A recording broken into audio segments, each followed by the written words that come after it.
மதுரை அரசரடி அருகே சென்று கொண்டிருந்த அரசு பேருந்தில் பின்பக்க படிக்கட்டு திடீரென உடைந்து விழுந்ததால் பயணிகள் மாற்று பேருந்தில் அனுப்பி வைக்கப்பட்டனர்.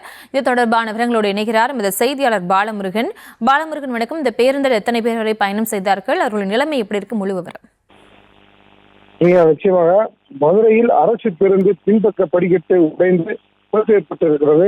மதுரை பெரியார் பேருந்து நிலையத்திலிருந்து கொண்டையம்பட்டி நோக்கி அரசு பேருந்து ஒன்று பயணிகளை ஏற்றி சென்று கொண்டிருந்தது. அப்போது பேருந்து பயணிகளுடன் அரசடி அருகே சென்று கொண்டிருந்த போது திடீரென பின்பக்க படிக்கட்டு உடைந்து விழுந்திருக்கிறது. இந்த படிக்கட்டில் பயணித்தவர்கள் கூச்சலிடவே மிதமான வேகத்தில் சென்ற பேருந்தை ஓட்டுநர் நிறுத்தினார்கள்.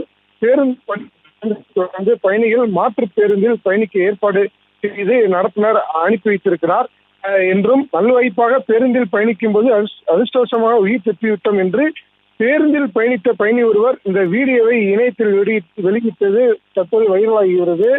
பேருந்துகளை முறையாக பராமரிக்காமல் பழுதடைந்த பழைய பேருந்துகள் இயக்கப்படுவதாகவும் பாதியில் பயணிகளை இறக்கி விட்டுவதாக பயணிகள் குற்றச்சாட்டை முன்வைத்திருக்கிறார்கள்.